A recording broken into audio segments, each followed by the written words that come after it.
Bom dia, boa tarde, boa noite, sejam bem-vindos a mais um episódio do nosso Tudo é Possível podcast. Comigo, Karim em Férias, recebendo pessoas sensacionais, contando suas histórias de vida e as coisas importantes para a gente saber e se aprofundar no conhecimento para ter uma vida cada vez melhor. E olha, antes de eu apresentar o convidado de hoje, eu vou falar para você se inscrever, verificar se você está inscrito no nosso canal. E se você não tiver inscrito, se inscreva no YouTube, que é a nossa plataforma principal, que é muito fácil. Talvez o YouTube peça para fazer um cadastrinho. Faça, que é muito rápido, não custa nada e para nós ajuda muito. Então hoje, sem mais delongas, eu vou receber um médico aqui.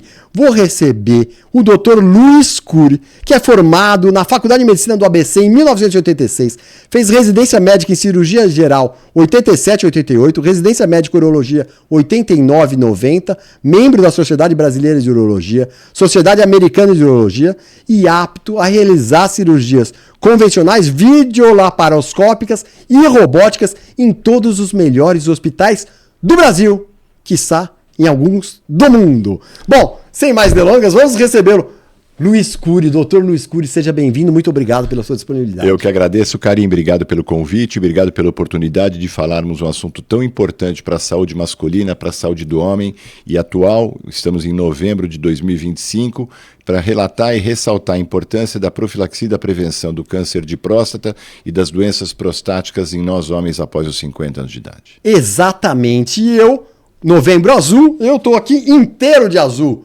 Calça, camiseta, camisa, boné, tudo. Não precisa falar o de baixo, tênis, tudo. Cueca, vai falar, por que não cueca? Tudo azul. Ô Luiz, eu quero saber... Eu também estou de azul. Você também está de azul, exatamente. E tudo azul aqui. Tudo nosso, para comemorar o Novembro Azul, que é muito importante, que o governo tem feito isso, os governos têm feito isso, que é muito importante para todo mundo, todo homem saber que precisa cuidar da sua saúde, não importa o exame que tiver que fazer. Mas deixa eu, antes, rapidamente, eu queria saber, você me contou, antes da gente começar, que você não foi em busca da urologia, a urologia que foi em busca de você, alguma coisa nesse sentido. Não, a minha formação pessoal, terminei o meu colegial em 79, fiz 6 meses de engenharia, não me adaptei à engenharia e fui para a medicina.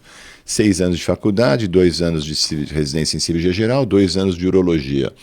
E dentro da urologia, você tem vários vieses dentro da urologia. A urologia é uma especialidade muito ampla. Nós, urologistas, cuidamos do aparelho urinário masculino, genital masculino e urinário feminino.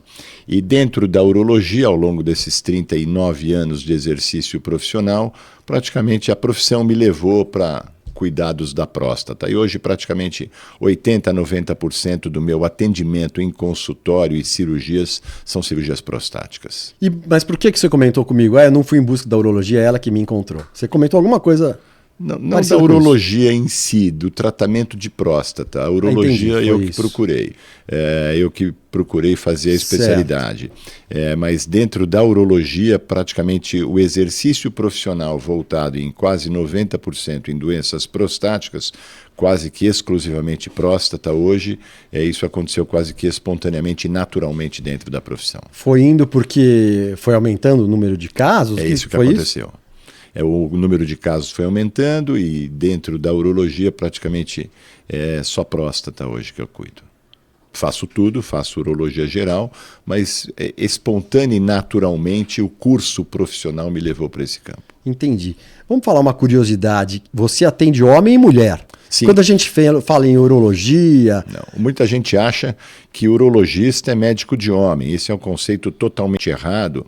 Tanto nós homens quanto as mulheres temos aparelho urinário e genital. O urologista trata das doenças do aparelho urinário masculino, genital masculino e urinário feminino. O ginecologista trata das doenças do aparelho genital feminino. Existe um conceito de que urologista é médico de homem, ginecologista é médico de mulher. Isso é mentira. Ginecologista é médico de mulheres. E, eventualmente, um ginecologista trata de doenças mamárias de homens que nós temos uma mama atrófica, atrofiada. Mas o urologista cuida também de mulheres. Estatisticamente, 20% do movimento de um urologista é feminino. Cada 5 pacientes que eu atendo hoje, 4 homens e uma mulher. Mas sempre foi assim? Por que tem essa imagem? Olha, Carinho, não sei por que tem essa imagem. Eu recebo pacientes que, às vezes, quando sai uma mulher da minha sala, o paciente que vem na sequência pergunta: você também é ginecologista? Eu falo: por quê? Não, porque saiu uma mulher da sua sala. Eu falo: olha, meu amigo, a urologia já consome o meu tempo de segunda a sexta-feira, das 6h30 da manhã às 7 da noite, e sábado até umas 3 da tarde. Se eu fizer uma segunda especialidade, aí é que eu não vou ter vida mesmo. Então, esse é um conceito geral, porque acham que urologia é médico de homem, mas não é. O urologista trata. Mulheres têm câncer de rim, mulheres têm cólica renal, infecção urinária, incontinência urinária, infecção urinária de repetição, cistites, câncer de bexiga, câncer de rim. Existem várias doenças urológicas femininas, e quem cuida disso é o urologista e não o ginecologista. Eventualmente, algumas patologias urológicas o ginecologista trata. Ele trata 1, 2, 3 vezes. Quando complica, ele manda para o urologista. Então isso é que comumente acontece quando o ginecologista interfere na área urológica. Porque você é o especialista, você Exato. é o cara do aparelho urinário, tanto Exato. masculino quanto feminino. E genital masculino. Quando eu digo genital masculino, você inclui escroto ou bolsa testicular, testículos, próstata, vesículas seminais e pênis. Urinário inclui uretra, bexiga, ureteres e rim. A gente tá fazendo aqui essa entrevista especialmente para o mês de novembro, por causa do Novembro Azul. Você deve dar um monte de dicas e sugestões para as pessoas. Eu sei que todo mundo está falando e é super importante fazer o exame, né? Sim. E eu sei, você falou que está crescendo também estatisticamente, está aumentando o número de casos. É interessante que há alguns anos atrás, há cerca de 10 anos atrás, numa mesa de bar, Carim, o homem que tinha vergonha de falar que tinha ido no urologista fazer o exame de próstata, há 10 anos atrás, o que tinha ido ao urologista tinha vergonha de falar. Hoje mudou totalmente esse conceito e, pelo contrário, quem não faz a sua avaliação anual prostática de rotina é o que fica constrangido e envergonhado numa mesa de bar ou numa roda de amigos. E a ideia é, a partir dos 45, todos nós vamos desenvolver um aumento da próstata. São raríssimos os casos de homens que, após os 45 anos, não desenvolvem um aumento da próstata. A gente precisa dividir em 2 grandes grupos: o aumento benigno, que é a hiperplasia prostática benigna, e o câncer de próstata. E nas consultas, nas avaliações, a gente consegue diferenciar quando o indivíduo tem um aumento benigno ou não, se o aumento dele é câncer ou se é um aumento benigno para tratamento ou cirurgia. Você estava me contando também que o câncer, porque assim, o aumento da próstata, o cara né, aconteceu comigo também. O cara começa a perceber, porque começa a ter uns sintomas aí, né, na parte urinária. O câncer de próstata é extremamente traiçoeiro. Você imagina que a próstata é como se fosse uma fruta, que tem a fruta e a casca. O aumento benigno ele se desenvolve na fruta, e o canal da uretra cruza a próstata como se fosse um túnel logo na sua porção inicial. É o mesmo que eu estar... Quando a próstata cresce, regando o jardim da minha casa, vai lá você e pisa na mangueira. Naturalmente, o fluxo de água na ponta da mangueira vai reduzir. Quando a próstata cresce de forma benigna, ela já precocemente traz sintomas urinários obstrutivos e irritativos, porque o aumento é na fruta e comprime o canal da uretra. O câncer, paradoxalmente e traiçoeiramente, ele é periférico, ele se dá na casca da próstata. Se dando na casca da próstata, até o câncer de próstata comprometer o canal da uretra, comprometer o fluxo urinário, trazer algum tipo de desconforto, de dificuldade urinária, é tardio. E é possível que o câncer, numa fase mais tardia, não seja curável totalmente ou factível de cura. Então essa é a importância do homem, a partir dos 45, em havendo casos de câncer de próstata na família, ou a partir dos 50, não havendo, ou eventualmente tendo algum sintoma urinário obstrutivo ou irritativo, dor, dificuldade, hesitação, jato urinário fraco, intermitente, um aumento da frequência diurna, aumento da frequência noturna, urgência urinária. Os sintomas que mais incomodam os homens são 2. Urgência urinária, aquela necessidade imperiosa de urinar, porque ele perde um pouco de autoconfiança e autonomia, e o aumento da frequência noturna, porque ele passa a acordar 2, 3, 5 vezes à noite, não tem um sono recuperador e o dia seguinte dele é cansativo. Então, essa importância de fazer essa avaliação anual para nós diagnosticarmos um aumento benigno e tratarmos, ou um câncer precoce. E a função do exame preventivo é esse. Como o câncer, numa fase inicial, não dá sintoma, a gente tem que se antecipar aos fatos. o indivíduo chegar no consultório e falar, olha, vim aqui fazer o meu check-up e fazer uns exames para saber se está tudo em ordem. Não é incomum um indivíduo chegar sem sintoma nenhum e a gente identificar um câncer. E o paciente ficar espantado, falar, como assim?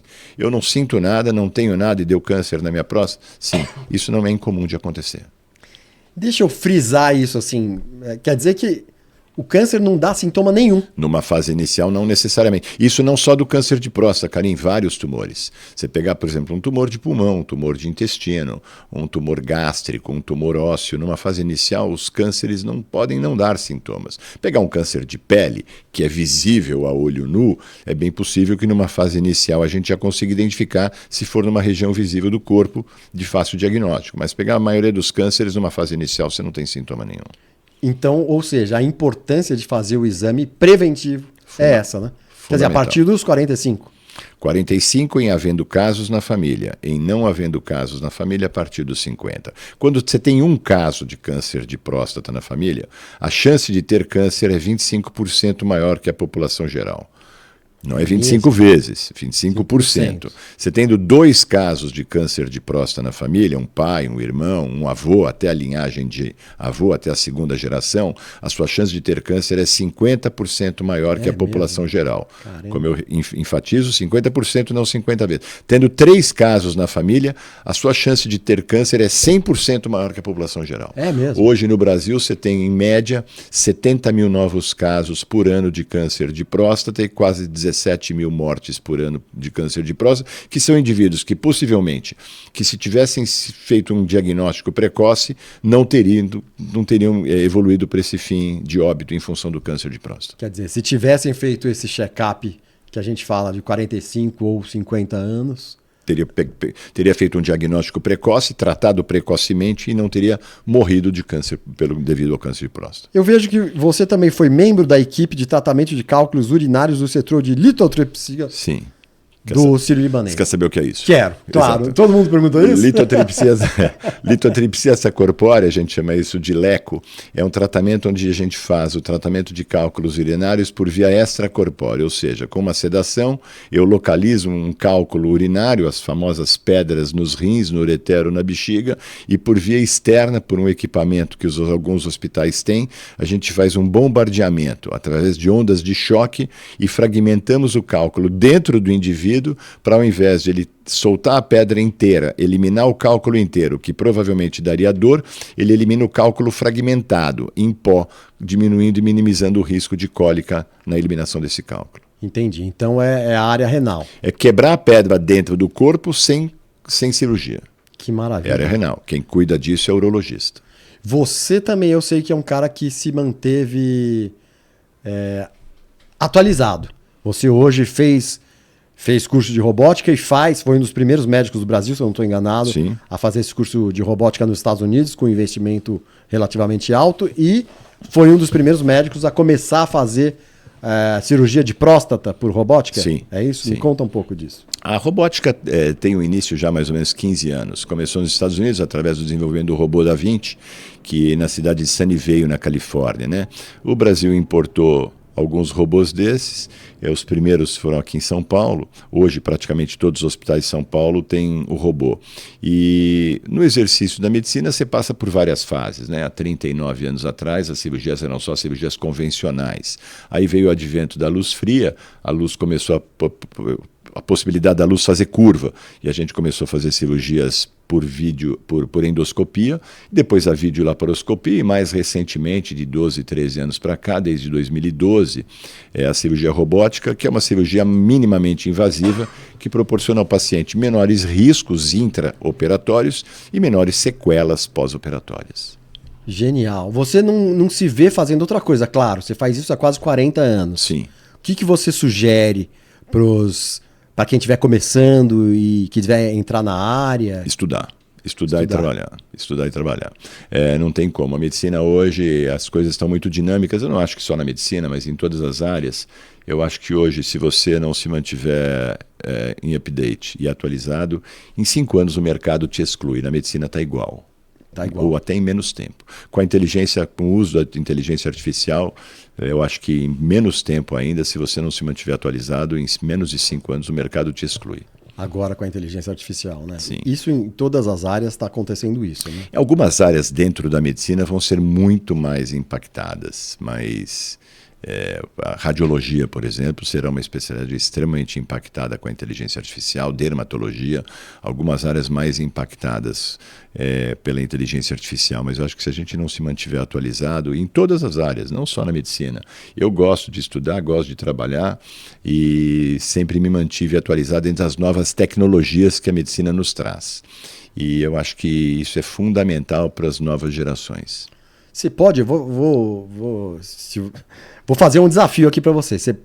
De cabeça, você tem algum caso que passou na sua mão extremamente desafiador e que você conseguiu superar? Recente. Recente? Tem? Recente. Recente? Não tem um ano isso, de um paciente extremamente grave, que já tinha umas 3 ou 4 cirurgias abdominais. E quando você faz uma cirurgia, sempre gera cicatrizes internas, são as famosas aderências, o que dificulta uma reabordagem cirúrgica.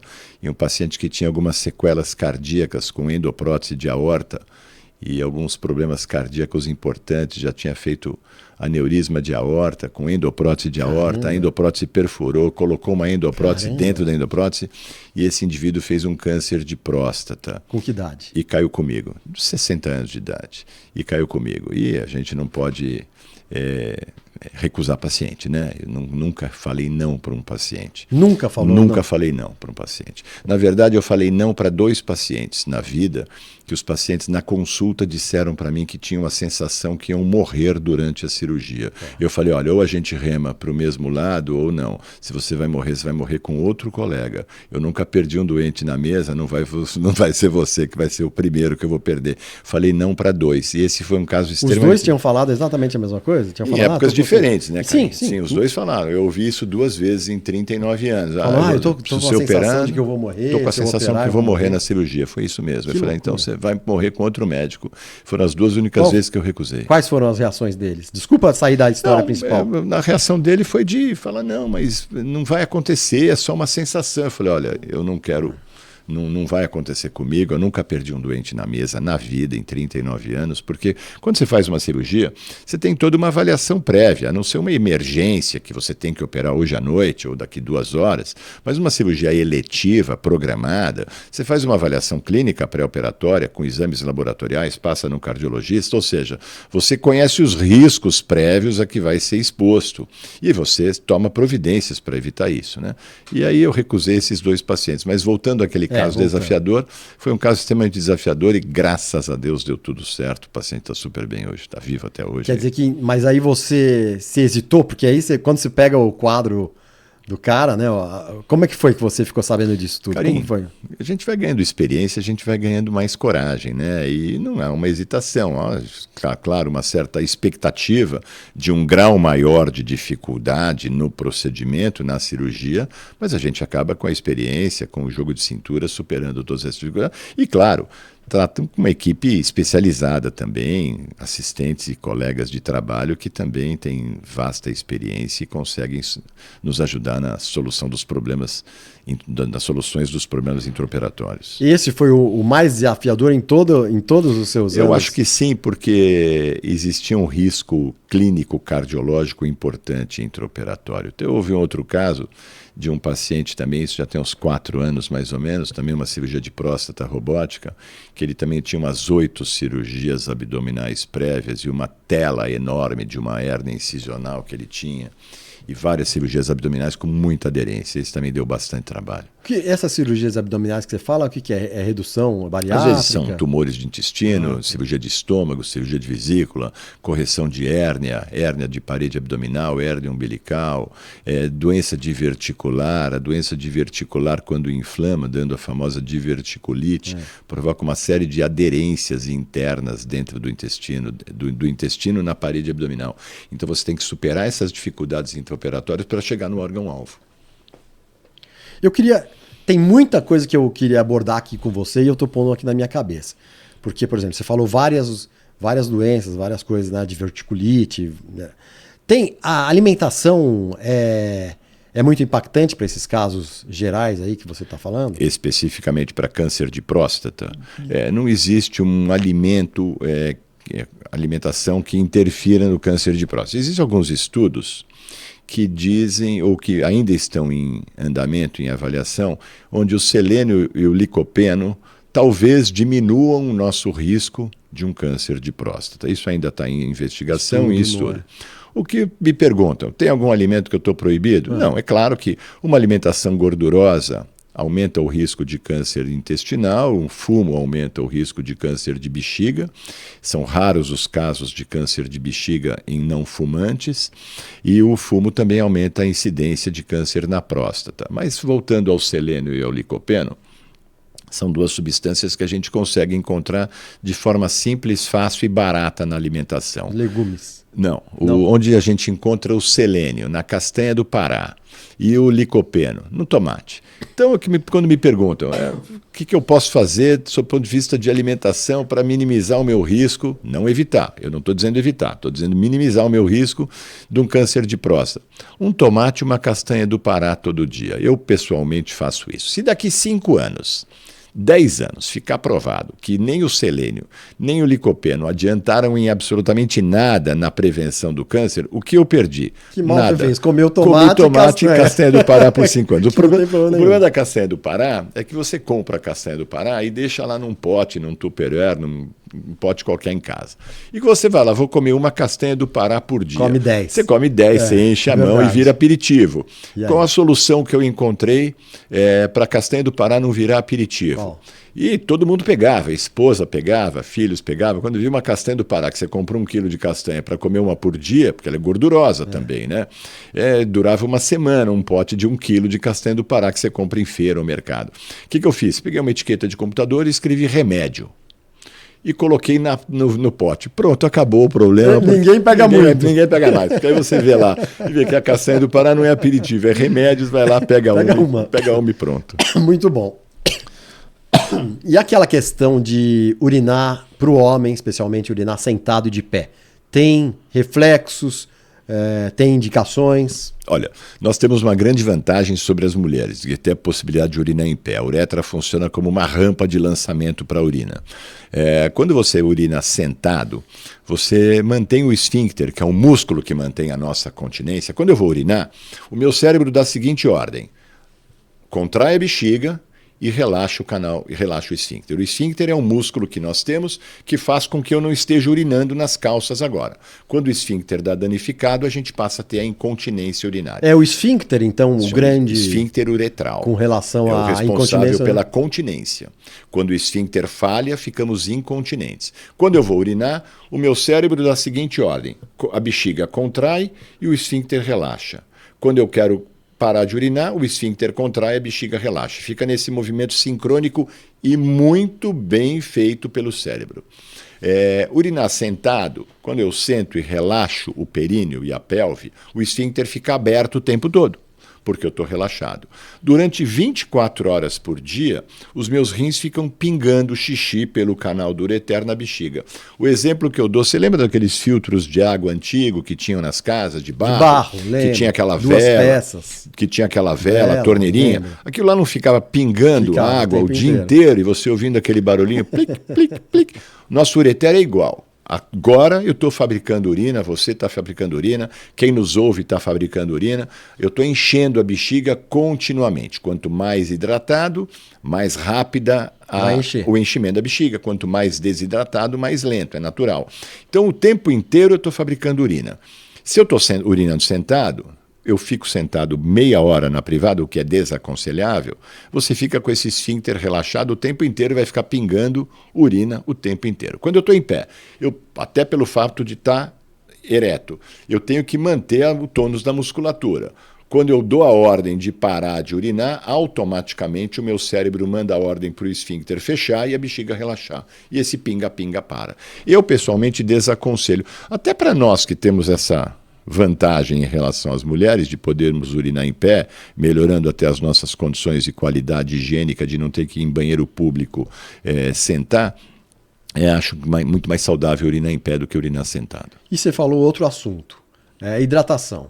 Sim. Isso Tem momentos que é desaconselhável você beber muita água, pouca água. Muitas pessoas me perguntam qual é o volume de líquido que eu tenho que beber por dia para me manter hidratado. Eu respondo, sabe o quê? Você que sabe. Não sei. E aí, qual que é o nosso melhor critério para saber se eu estou bem hidratado ou não? Sentir sede. Não, a cor da urina. Tô errando tudo hoje. Tá errando. Você não é urologista. Tá errando tudo. A cor da urina. A cor da urina. Se tá claro, tá bem hidratado. Se tá mais escuro, concentrado. toma mais água. É a primeira urina do dia. Acertei uma. Você acertou. A primeira urina do dia sempre é um pouco mais forte e concentrada. Porque a gente dorme de o que a urina não horas. pode é ficar a cor de gasolina, a cor de guaraná. A urina tem que a primeira urina do dia sempre é um pouco mais forte e concentrada, e ao longo do dia vai clareando. Ela vai clareando. É claro que não é só água que hidrata. É claro. Fruta hidrata. Tomate hidrata, alface, se você centrifugar um tomate, 95% do peso do tomate, da massa do tomate é água, é líquido. Legumes hidratam, sucos, frutas hidratam. Então a gente não pode medir o que a gente está hidratado ou não pelo volume de água que eu bebo. Aqui tem um copo d'água, mas eu como melão, como frutas, alimento tem água, feijão tem água, arroz tem água, todo alimento tem um pouco de água. Então o melhor critério para saber se eu estou bem hidratado ou não é a cor da urina. Está clara, aquele amarelinho clarinho, estou bem hidratado. Está forte e concentrado, tem que calibrar na hidratação. Mas vamos lá, vamos esmiuçar esse assunto. Quantas vezes você tem a micção por dia? Você urina por dia? Depende. Você está me perguntando a minha, filha? Não, de modo geral. Uma pessoa normal? De modo geral. Depende da massa corporal. A gente produz de 0,5 a 1 ml por quilo por hora por dia. Depende do peso corporal. Quanto maior a massa corporal do indivíduo, maior o volume de urina que ele produz. Você imagina uma pessoa de 70 quilos. Ele pode produzir de 30 a 100 ml de urina por hora. Se ele produzir pelo piso, 30 ml, em 24 horas vai fabricar 700 ml de urina. Se ele produzir urina pelo teto, está bem hidratado, 2 litros e 100. Se ele produzir 700 ml, uma bexiga tem uma capacidade média de ter com 300 ml de xixi na bexiga, eu já tenho uma leve vontade de urinar. Com 350 ou mais, eu passo a ter uma urgência urinária. Qual é o total da capacidade? 400, 500? Não, aí é muito, passou. De 300 a 350 ml, que é mais ou menos uma garrafinha dessa aqui, talvez. Não sei Essa quanto. garrafinha acho que é 500 ml. 500 ml? Garrafinhas normais, né? É uma garrafinha, 300 ml de urina é um copo. Um copo de água. Um pouquinho mais de um copo. Um pouco mais de um copo. Aqueles copinhos de água mineral com tampa de alumínio, lá tem 200 ml, um pouquinho mais do que aquilo. Agora, se eu estou bem hidratado, eu posso produzir urina pelo teto, 2 litros por dia. Com a bexiga com 300 ml, é uma conta simples. 2 litros por dia, 300 ml, eu vou 6, 7 vezes. Se eu estou desidratado, vou produzir 700, 800 ml, vou 3 vezes. Então, isso varia da massa corporal, do peso corporal, do grau de hidratação. E isso também depende de vários fatores, da sua atividade física diária. Se você fez alguma atividade física e transpirou, e temperatura ambiente. Entendi. Quanto maior a temperatura ambiente, maior a perspiração, as chamadas perdas insensíveis. A gente está aqui falando e perdendo líquido pela respiração e pela pele. Mesmo no frio, a gente desidrata um pouco pela pele. E a pele faz a perda burra dos líquidos corporais. A urina faz a perda inteligente, ou seja, se eu te colocar ao sol, você vai morrer desidratado e a pele não vai fazer nada para te proteger. O rim não. O rim fala, opa, eu estou perdendo, o meu organismo, o meu dono está perdendo líquido pela pele e pela respiração. Eu vou segurar. Aí o rim diminui a quantidade de urina fabricada. O rim é inteligente. Quando o rim vê, bom, o meu corpo, o meu indivíduo, o meu dono não está perdendo líquido pela respiração, está no ambiente frio, ar-condicionado, sedentário, parado, sem atividade, eu vou fabricar mais urina. Ele controla, faz esse balanço hidroeletrolítico dos líquidos corporais. A gente quer saber, a gente faz perguntas que a gente quer saber fórmulas para todo mundo, mas não existe isso, não tem. Luiz? Essa é a beleza da medicina. É a individualidade de cada um. Mas, por exemplo, a ingestão de líquido com relação à próstata, com relação ao rim, não dá para... Tem coisas assim específicas? Não, tem alguns líquidos que podem prejudicar os rins. Por exemplo, o excesso de sal diminui a filtração glomerular, diminui a filtração renal, favorecendo a produção de cálculos urinários. E o excesso de refrigerantes também favorece a produção de cálculos urinários, porque o refrigerante tem muito oxalato. E a eliminação urinária de oxalato favorece a produção de cálculos de oxalato. Os nossos apoiadores são chá e café. Ótimo. Ótimos. São bons? São bons apoiadores. Eu não aconselho 10 cafés por dia, mas 2, 3 cafés por dia não vejo problema nenhum. E chá também não vejo problema nenhum. Que hidrata. Ótimo, que ótimo. E a gente estava falando, você estava me contando da estatística do Brasil que está aumentando a cada ano. Estatística de câncer. De câncer. Eu não acho que o número de casos tenha aumentado. Eu acho que nós, homens, estamos mais atentos. Eu acho que os homens estão mais conscientes, as mulheres estão anos-luz na nossa frente no sentido de detecção precoce de câncer ginecológico e câncer de mama. Nós, homens, eu acho que agora os homens tomaram mais consciência da necessidade imperiosa e obrigatória de um conhecimento da sua saúde prostática e tem ido mais ao urologista. Naturalmente, se os homens têm ido mais ao urologista, naturalmente mais diagnósticos são feitos. Então eu não acho que a incidência estatística está aumentando. O número de casos absoluto está aumentando porque os homens têm procurado mais os urologistas para um check-up de rotina. Então está aumentando a estatística por conta disso, dos relatos, exatamente. Não exatamente dos fatos. É isso. Né? Luiz, outros 2 assuntos que eu quero abordar. Quer dizer, o exame da próstata, que ainda, como você estava falando, ainda existe um certo medo, não sei Sim. se... Eu falo que são 10 segundos de desconforto para 1 ano de cabeça fresca. Fantástico isso, né? Mais de 1 ano às vezes, né? Porque... Eu falo isso para os meus pacientes. São 10 segundos de desconforto, um exame de toque não dura mais do que 10 segundos. E para eu fazer uma avaliação segura, e o que o meu paciente quer, e eu também quero, eu quero ir para minha casa e dormir tranquilo, na certeza que não passou um caso de câncer de próstata por mim e eu não diagnostiquei e prejudiquei aquele indivíduo. E o meu paciente, o meu cliente quer isso também. Ele quer sair do meu consultório na certeza de que recebeu um trabalho bem feito e que ele não tem câncer e que ele está livre disso por 1 ano. Câncer de próstata é uma doença que tem um comportamento biológico lento. Dos cânceres urológicos, você pegar câncer de próstata, rim, bexiga e testículos, os cânceres de bexiga e testículos são muito mais agressivos que o câncer de próstata. Então, um check-up 1 vez por ano, na maioria dos casos, alguns casos eu acompanho a cada 6 meses, alguns casos a cada 9 meses. Mas a detecção precoce inclui uma consulta para entender como é que o indivíduo urine. A gente divide os sintomas urinários em 2 grandes grupos. Sintomas obstrutivos, dificuldade para urinar, jato fraco de urina, jato intermitente, hesitação, demora para começar a soltar a urina. Às vezes tem paciente que demora 1, 2 minutos para começar a soltar o primeiro jato de urina. E ele fala, eu vou num banheiro público, nesses mictórios, não sei, as mulheres que estão assistindo talvez não saibam como é um banheiro público, tem um monte de mictório um do lado do outro. Chega um, urina, vai embora, eu tô lá. Chega outro, urina, vai embora, eu tô lá. Vai uns 3, 4, aí eu começo a urinar. E além dos sintomas obstrutivos, que foi esse que eu relatei agora, os sintomas irritativos, um aumento da frequência diurna, da micção, um aumento da frequência noturna e uma certa urgência urinária. A urgência urinária é um sintoma que irrita bastante, incomoda bastante o paciente, porque ele perde autonomia, ele tem medo de sair de casa e ir para o trabalho e de repente vira uma vontade imperiosa, ele está preso no trânsito. Ou está numa reunião e tem que sair a cada 10 minutos da reunião porque está com uma urgência urinária e tem que sair de uma reunião de trabalho para ir no banheiro toda hora. Ou está numa viagem, não tem um posto de gasolina no meio do caminho, ele tem que parar num acostamento de estrada para urinar. Então esses são os sintomas. Além da história clínica para entender e conhecer esse indivíduo, o exame físico. O exame físico é fundamental. O exame de toque é fundamental. Estou cansado de ver casos de câncer de próstata com exames laboratoriais normais e toque favorável. Aí você pede um aprofundamento da investigação e você vê câncer.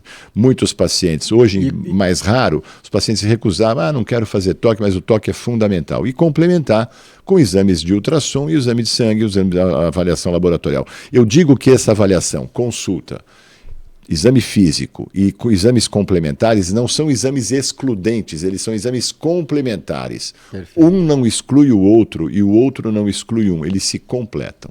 Perfeito. É o que eu falo, para cercar o frango e ter certeza que você não tem um câncer, é só fazendo uma avaliação dessa completa. Perfeito, Luiz. Não sei se foi claro. Não, foi claríssimo. Que eu ia fazer uma pergunta que você respondeu na sequência. Tem algum problema na questão do órgão masculino? Tanto nos exames ou no câncer da próstata? Tem alguma correlação com com a potência do homem, do órgão masculino. Qual é a função da próstata? Ejacular. Se não houvesse a próstata... formar, né? Não, ela tem a função de ejacular. De ejacular. Tá. Se não houvesse a próstata, nós certamente não estaríamos aqui hoje trabalhando ou fazendo esse podcast. Porque a função da próstata justamente é ejacular. Ela fabrica um líquido que ele é eliminado imediatamente antes da ejaculação para lubrificar o canal da uretra. O líquido seminal é muito espesso. Se não houvesse esse líquido prostático que acaba lubrificando o canal numa fração de segundo antes da ejaculação, a próstata se contrai, libera esse líquido no canal da uretra, permitindo a saída do líquido seminal, porque se não fosse esse líquido prostático, ele seria freado no meio do caminho. Então a função da próstata, além de ejacular, é produzir um líquido, uma secreção que lubrifica o canal da uretra, permitindo a ejaculação. Quando há um problema de próstata, uma vez que a inervação e a circulação sanguínea que vai ao pênis passa pela próstata, eventualmente pode haver algum comprometimento da função sexual. De 12 anos para cá, com o advento da robótica, esse número praticamente despencou. As cirurgias de próstata até 2012 e 2013 tinham 2 sequelas garantidas: incontinência urinária e impotência sexual.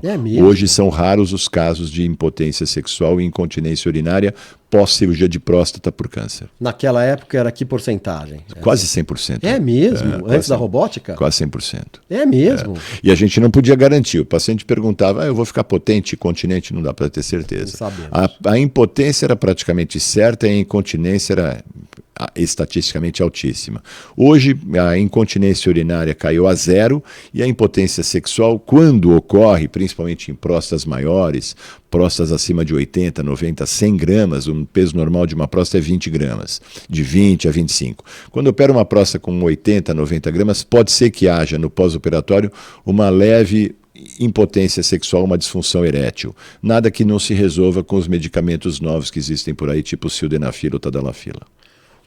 A robótica veio sanar isso, mas com que porcentagem hoje em dia se faz a robótica e continua se fazendo convencional? Convencional? Eu não me lembro quando eu fiz a minha última convencional. Certamente tem mais de 12 anos. Mas e no Brasil, assim? Em alguns centros mais carentes ou mais afastados dos grandes centros, ainda assim. Mas a cirurgia convencional de próstata hoje é padrão ouro, é gold standard no tratamento do câncer de próstata, a robótica. A robótica. A robótica. E aqui em São Paulo, acho que não existe mais isso. É mesmo? Você pegar um hospital público, a robótica veio diferente das outras tecnologias. Normalmente as tecnologias na medicina vinham primeiro nos hospitais públicos, depois partiam para os hospitais privados. A robótica inverteu essa ordem. Ela veio primeiro nos hospitais privados e ainda não chegou nos hospitais públicos. Tem um hospital público em São Paulo que tem, mas ainda não faz cirurgia robótica para a população. Está ainda em fase de implantação. E a robótica inverteu essa ordem. Então, em alguns centros ou no serviço público ainda você tem cirurgias convencionais, mas acho que na rede privada são raríssimos os casos. Eu não me lembro, acho que a última vez que eu fiz uma convencional, acho que tem mais de 12 anos. É mesmo? É mesmo. Olha que loucura. E Luiz, bom, daqui a pouco a gente vai caminhar aqui para o nosso finalzinho. Eu sei que você também vai receber uma comenda, uma homenagem na Câmara Municipal. Isso, dia 9 de dezembro, uma terça-feira. Por conta do seu trabalho. Do exercício desses 39 anos de benefícios para a medicina, fui convidado, um convite extremamente honroso, dia 9 de dezembro, às 3h. Recebi uma comenda, vou virar comendador. Hein? Vai virar comendador, vai receber a comenda. Muito bem. Vou receber uma comenda na Câmara Municipal de São Paulo pelos bons serviços prestados na medicina nesses 39 anos de exercício profissional. Que legal isso, que legal, muito legal. Bom, a gente não vai acabar ainda, mas eu já quero fazer essa brincadeira aqui com você. Posso falar do dia da sexta-feira que vem? Não? Pode. Dia 28, sexta-feira, a OAB São Paulo me convidou também para participar de uma via Zoom, via eletrônica, para os advogados de São Paulo. Se tiver algum advogado nos assistindo, estão todos convidados a assistir essa nova palestra também sobre próstata, decorrente do Novembro Azul. É importante frisar que novembro acaba, mas a prevenção do câncer de próstata não acaba. Exatamente. Nesse mês a gente tem um pico de um aumento da procura, porque as esposas, que são as principais responsáveis facada nas costas, vai no urologista cuidar da sua próstata. É importante frisar que o mês de novembro acaba dia 30, mas a prevenção não acaba. É importante, é legal que isso seja um grande alerta, né? Para ficar na cabeça, se a pessoa não conseguir em novembro, mas que fique na cabeça para ir logo na sequência, logo que possível. Essa é a ideia. Essa é a ideia. Essa é a ideia. Muito bem, e a gente está fazendo a nossa parte aqui para isso, né? Deixar todo mundo ciente de que vai ser isso. Aliás, como é que é? Você fez essa... Você trouxe aqui, como é o dedo aí? Isso é só uma brincadeira que eu faço às vezes no consultório, claro, não para paciente pela primeira vez, para não assustar, mas quando tem um paciente mais antigo, eu faço essa brincadeira de falar que nós vamos fazer um exame na próstata dele. Agora eu tenho um novo assistente na equipe e esse novo assistente vai me ajudar a fazer o exame na próstata. Tira logo, vamos tirar, porque alguém pode se assustar mesmo. Fala, eu que não vou. Então, tenta ir também no médico, né? O menor médico que você encontra. Se você tá muito medroso, né? Vai no menor médico que encontrar, né? Ô Luiz, aqui a gente tem uma brincadeira, umas coisinhas que você vai levar de brinde, mas antes disso, tem 2 portinhas que tem uns papeizinhos. Eu queria que você escolhesse uma dessas portinhas. Essa aqui, pode ser? E pode, você que escolhe. Pega, aí tira um papelzinho, lê o papelzinho, vamos ver o que tem. Saiu 2? Não, saiu uma só. Uma só grande. O que saiu aí escrito? Reconhecer que eu nasci para... Então acho que no seu caso tá muito mamata isso aí, né? Olha, eu penso o seguinte, que eu não me vejo só como médico, né? Eu digo que o nosso equilíbrio pessoal, profissional e o nosso equilíbrio psicológico resume em 4 pilares de sustentação. E eu nasci para esses 4 pilares. O primeiro, cuidar da família. Eu acho que o cuidado com a família é fundamental. Se você pegar os pacientes que têm depressão, eu atendo muito pacientes deprimidos no consultório que querem remédios ou me pedem, eu estou meio deprimido. Então, o paciente que está com depressão, ele não cuida da família. Eu acho que é um pilar fundamental de sustentação para o nosso equilíbrio psicológico e emocional. Um segundo pilar fundamental, cuidar dos amigos. Estar próximo dos amigos. Um homem sem amigos é um deserto. Terceiro, ter um trabalho, ter uma função social. É saber que se eu não aparecer em algum local hoje, alguém vai perguntar, cadê aquele maldito Luiz que tinha que estar aqui fazendo esse trabalho que não está? O sonho do brasileiro é a aposentadoria. O brasileiro nasce contando o tempo de aposentadoria. E eu acho que a gente tem que ter uma função social, mesmo que não remunerada, mesmo que no terceiro setor, para nós nos sentirmos úteis até o dia que a gente morrer. E uma fé. Acreditar que alguém nos guia. O quarto pilar é a fé. É a fé. É acreditar que alguém nos guia. Você não tem ideia, nesses 39 anos de exercício profissional, quantas vezes eu, em situações cirúrgicas difíceis, parei a cirurgia, fiz a minha prece, 1 minuto de prece, voltei para o campo, parece que a minha mente abriu. É mesmo. Então eu acho, Karim, que família, eu nasci, voltando à pergunta, deixa eu relembrar aqui. Reconhecer que eu nasci para cuidar da minha família, dos meus amigos, do meu trabalho, quando eu me aposentar, algum trabalho mesmo que assistencial, não parar nunca e cuidar da minha fé. Eu acho que eu nasci para essas 4 coisas. Fantástico. Devolvo. Devolve. Me trouxe várias perguntas. Primeiro, essa de você parar no meio da cirurgia, casos delicadíssimos, eu imagino. Sim. E aí você avisa a equipe, fala, olha, eu vou dar uma parada. Põe uma compressa em cima do campo. Você avisa eles antes? Ninguém mexe. Eu vou até o canto paramentado, de luva, avental, gorro, máscara, faço a minha prece e volto. Você tira a compressa, parece que tudo se abriu. É mesmo. E eu até pergunto, alguém mexeu aqui? Não, doutor, ninguém mexeu. E posso saber, é uma prece que você faz de alguma religião ou é uma prece sua? Eu sou católico, eu faço minha prece todos os dias, acabei de voltar de Roma, voltei purificado de Roma, passei pelas 4 portas santas, que são as portas que o Papa abre a cada 25 anos no Jubileu de Roma, e eu sou uma pessoa católica, faço a minha prece todos os dias e é impressionante. Todo dia eu encontro algum motivo, alguém para dedicar a minha prece. Algum paciente, algum amigo que está com alguma dificuldade de relacionamento, alguma doença, alguma pessoa doente. Todo dia eu encontro alguém para fazer a minha prece e dedicar a minha prece pessoal. E não saio de casa sem a minha prece matinal. Que bonito, que bonito. E eu acho que é isso. Respondendo essa pergunta, família, amigos, trabalho e a minha fé me alimentam e eu nasci para isso. Fantástico. Agora eu queria saber uma outra coisa que você falou, que você recebe muitos pacientes com depressão por conta da dificuldade, da micção ou do aparelho masculino? Não, é um paralelismo. Eles acabam relatando isso, que quando você pergunta, faz parte da investigação, da anamnese, fumo, álcool, diabetes, hipertensão e medicamentos que fazem uso de uso contínuo. E boa parte deles fazem uso de antidepressivos. Fluoxetina, paroxetina, escitalopram, venlafaxina, bupropiona, desvenlafaxinas, várias drogas que tem no mercado para controlar a depressão. Eu, pessoalmente, acho que a solução para a depressão é parar o remédio e cuidar dos amigos. É o que eu falo, você cuida bem dos seus filhos, já sentou com o seu neto num sofá para brincar de boneca, brincar de carrinho, já levou num cinema assistir um filme da Disney? Ah, não, eu vou lá, pega a molecada, só ficam batucando no celular, ninguém quer saber de mim. Tá, você cuida dos seus amigos? Puta, cuida, eu só tenho amigo velho, só falam de doença e remédio. Tá trabalhando, graças a Deus, não faz nada o dia inteiro, fica o dia inteiro em casa, perturbando a esposa porque a luz da cozinha ficou acesa, a porta da geladeira tá aberta, a toalha molhada em cima da mesa. E tem alguma fé? Não, eu não acredito em nada, só querem meu dinheiro. Eu falei, não precisa ir na igreja, basta ter uma fé e acreditar que alguém te protege, que alguém te guia. E o deprimido, você vai ver que ele perdeu isso. Ele perdeu esse vínculo com a família, com os amigos, com a função social e com a fé. A vida dele ficou vazia. E é isso que eu procuro manter 24 horas por dia.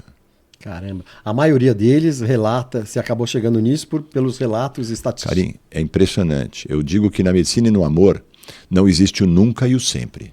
Sempre existe uma possibilidade, tanto na medicina quanto no amor. Mas é quase uma unanimidade. Boa parte dos deprimidos perderam esses vínculos com a família, amigos, trabalho e uma fé. Que eu estava imaginando que era por conta da dificuldade de micção ou a impotência. Não, são coisas paralelas que acabam surgindo no meio da consulta que a gente acaba conversando sobre esse assunto. Talvez até vai saber qual que é a origem, né? Se a origem primeiro é essa que você falou, possível. A falta dos pilares. É isso.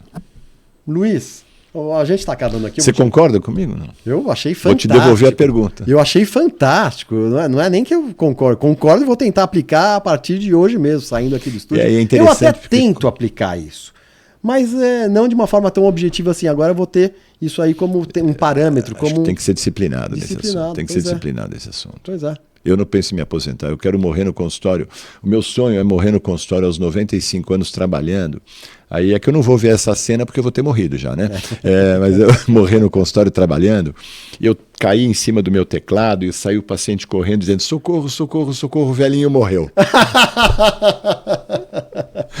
Fantástico. Mas eu não vou conseguir ver essa cena. Fantástico, é muito legal. Daqui a pouco eu abro aqui, pego as balinhas para você. Você tem quantos netos? Não tenho neto. Ah, não tem neto ainda. Não, tenho uma filha casada há 3 anos e meio, mas não tem neto. Eu não sei se eu estou preparado para ser avô, viu, cara? Porque tá muito preparado. Opero 20 doentes por mês, atendo 25 consultas por dia, pratico atividade física 5, 6 vezes por semana. Eu não consigo ver alguém me chamando de vovô com essa atividade toda que eu tenho. Daqui a pouco vai ter. Deixa eu aproximar aqui. A gente tem 2 apoiadores aqui. Tem o Iaí, que é um fantástico.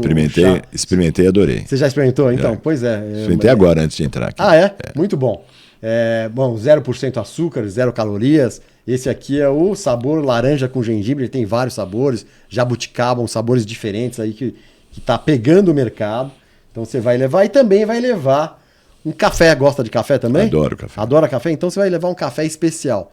O problema desse café é que é bom demais. E aí você só quer tomar outro. Eu, por exemplo, fiquei 20 anos sem tomar café, Luiz. Porque me pegava um pouco o estômago. Aí eu só tomo café especial. Esse café aqui, o 365 Coffee, seu café de todos os dias. Aqui tem um triângulo, né? Que o especial está no topo do triângulo. Tá. Então, é um café demais, você vai ficar viciado. Obrigado. Já põe aí para você. Eu acordo e a primeira coisa que eu faço é tomar um cafezinho. E esse aí é um drip. Você vai abrir depois, ele é um saquinho que você abre, põe na água quente, joga água quente em cima, você pendura ali na xícara. Conheço. Então, maravilha, você vai adorar. Aliás, esse aí para avião é ótimo. Porque você não toma o café deles lá, que, né? Toma esse daí, para viagem é ótimo esse café. Obrigado. E eu soube que você trouxe uma lembrancinha pra gente também. Sim, trouxe um cálculo urinário bastante você trouxe pitoresco um cálculo urinário? Uma pedrinha. Vai pôr na minha mão. Mas isso aqui você tirou do corpo de alguém? Isso é um cálculo que se fala. Olha que coisa feia. Nossa, Luiz, me conta um pouco. Até parece uma coisa feita por computador, parece plástico. Esse é um cálculo formado. Por quê? Isso aqui é de verdade? É claro. Pô, parece um plástico, parece... Olha. Se bater, quebra. Quebra? Quebra. Se bater, quebra. Esse é um cálculo formado na bexiga em função, por quê? Um homem com aumento da próstata tem dificuldade de esvaziar o conteúdo urinário. Sobra a urina como resíduo, esse resíduo favorece a fabricação de cálculos. Então, os cálculos urinários de bexiga são provocados em função do aumento da próstata. Por isso que eu te trouxe isso aqui. Mas me conta, o que é? Porque parece um plástico. Me conta o que é? É um sal? Cálcio, oxalato de cálcio. Os sais vão se unindo? Começa tudo por um microcristal. Um cristalzinho. Esses cristais vão agregando mais e mais e mais e mais cristais e até formar uma pedra dessa. Nossa. Eu te trouxe um. Esse indivíduo tinha 8 desses. Desse? Eu te trouxe um só, do mesmo paciente. Mas me diga uma coisa. Tinham 8 cálculos dentro da bexiga dele. Eu já estou assustado com o tamanho desse. Como que o cara consegue... Porque assim, eu imagino com que tamanho começa a doer. Isso aí funciona como um fator irritativo da bexiga. Ele passa a ter micções urinárias, frequentes. De meia em meia hora vai no banheiro, porque isso aqui machuca a bexiga, fica lá essa pedra o tempo inteiro machucando a mucosa, a pelinha interna da bexiga e provoca uma irritação urinária importante. E dói também ou doer não tanto? Dói não, dá urgência urinária, aumento da frequência e infecção urinária de repetição. Mas um negócio dentro desse tamanho, dentro do corpo, não dói? Carinha, esse até que é pequeno, eu tenho um cálculo que parece um gengibre. Você tá de brincadeira? E não dói também? Esse dói. Não dói, desse dá infecção também. É mesmo? Então um cálculo desse tamanho, tem 7, 8 centímetros de extensão. Que loucura. Parece um gengibre. Que loucura. A gente chama de cálculo coraliforme, em forma de coral. Parece um coral que cresce dentro do rim. Que coisa fantástica. Como o ser humano, né? O organismo, o corpo humano é uma beleza. Para nós é um mistério. Para mim é um mistério, né? Não manjo nada. É o meu passatempo preferido. É o seu passatempo. Que delícia. Que bom ter pessoas como você. Eu falo que um homem é feliz quando ele acorda de manhã e vai dormir à noite e nesse meio tempo fez o que gosta. E eu me divirto bastante no meu trabalho. Que legal. É o meu melhor passatempo que eu tenho. Que legal. Demais, Luiz. Luiz, agora para terminar, você quer deixar suas redes sociais? Porque agora há pouco você falou que você vai estar semana que vem na live da OAB. Já deixa as suas redes sociais para as pessoas te Tem procurar. o Instagram, que é Luiz Cury Urologia, o que é automático com o Facebook, Luiz Cury Urologia, e o YouTube. É uma coisa que eu pessoalmente, Carim, tenho muita dificuldade em trabalhar. Por quê? Os meus assuntos são bastante complexos. E são assuntos complexos que eu preciso falar em 2 ou 3 minutos, que tem que ser o máximo de um vídeo publicado no Instagram, Facebook ou YouTube. É um assunto muito numa linguagem leiga. Então eu tenho algumas publicações em Instagram, Facebook e YouTube, mas eu não sou daqueles que trabalha nisso. O meu alimento essas redes sociais, mas com uma frequência de 2 vezes por mês, 3 vezes por mês. Então vamos aproveitar esse espaço. Não sou tão frequente de todo dia estar dando uma publicação. Entendo. Vamos aproveitar esse espaço aqui, porque eu costumo terminar pedindo para os nossos convidados deixar um conselho para as pessoas sobre as possibilidades da vida. Para você, eu vou piorar. Eu vou pedir 2. Vou piorar para você. Para os nossos seguidores, eu vou facilitar, melhorar. Vou pedir 2. Por que eu quero 2? Eu quero que você fale para o brasileiro sobre a próstata, o câncer de próstata, as prevenções. E outro, eu quero que você fale para os profissionais, para as pessoas, de modo geral, que querem seguir essa área. Enfim. Bom, antecipadamente já queria agradecer, já que você disse que estamos terminando, agradecer esse honroso convite aqui no Tudo é Possível, do Karim Feres. E o conselho seria, em havendo qualquer tipo de sintoma, não hesite em procurar o seu médico, mesmo que seja um clínico geral, é a primeira abordagem que cada um de nós pode fazer para um primeiro diagnóstico. E... qual que é a segunda coisa que você pediu? Para profissionais que querem seguir a área da medicina, especialmente a Os urologia. novos profissionais médicos. Passamos por algumas novas fases dentro da medicina, com um aumento expressivo no número de novos formandos. Mas, fundamental, fazer uma especialização. Simplesmente terminar uma faculdade não forma um médico. Todos nós precisamos ter uma residência médica. O conselho que eu dou até para os pacientes. Existe um negócio chamado RQE, que é o Registro de Qualificação de Especialista. É o que me classifica e me qualifica junto ao meu conselho de classe, que é o Conselho Regional de Medicina do Estado de São Paulo, e o Conselho Federal de Medicina, que agrega todos os conselhos estaduais a a dizer que eu sou um especialista. Eu só posso dizer que eu sou um especialista depois que eu tenho essa qualificação do meu conselho de classe. Ou seja, procurem fazer a sua residência médica, a sua especialização, para melhorar o seu trabalho e diminuir os riscos do nosso público no exercício do nosso trabalho. Vamos aproveitar. O último que eu vou pedir para você. As pessoas que ainda têm dúvidas sobre as possibilidades da vida, seja o leigo, seja o médico, aquelas pessoas que são, sabe, negativas, que não, mas eu não vou conseguir por causa do governo, por causa da minha sogra, por causa do meu filho.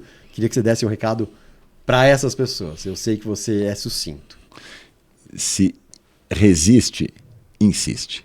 Esse é um ditado italiano que eu uso sempre. Como é que é? Se alguma coisa resiste, insiste. Ah, legal. Se alguma coisa resiste, insiste. Legal demais. Bem sucinto, eu sabia que era. Que tinha... Luiz, conversei com o doutor Luiz Cury, especializíssimo, né? Especializíssimo. Cara, espero ter ajudado, pelo menos esclarecido para o seu público alguma coisa dentro da minha área. Com certeza você fez isso. E é um cara, é importante ressaltar, né? Que é um cara que está formado há quase 40 anos, mas que continuou se atualizando, né? Mudou, está agora especialista na robótica. Muito bom, Luiz. Essa é a ideia. Muito obrigado pela sua presença convite. aqui. Eu sou Karim Feres, no comando do Tudo é Possível podcast, recebendo pessoas ilustríssimas, cada um contando sua história de vida, seu caminho percorrido, e você vê que todos têm os percalços. Não é que nada é fácil. Estou errado, Luiz? Nada, imagina, pelo contrário. Então é isso, o caminho, siga isso. Aliás, você que está vendo o nosso programa, faça um negócio. Compartilhe esse vídeo com o maior número de pessoas possível, porque eu tenho certeza que ele vai atingir uma pessoa que precisava, que talvez você nem conheça. Vai compartilhando e tenho certeza que vai cair na mão de uma pessoa que precisava ouvir isso e de repente vai no médico ou de repente vai seguir essa especialidade. E a gente está aqui para isso, para todos nós ficarmos melhores, especialmente vocês desse lado aí. Então é isso, pessoal. Bora ser feliz e até o próximo. Valeu, até mais. Obrigado a todos.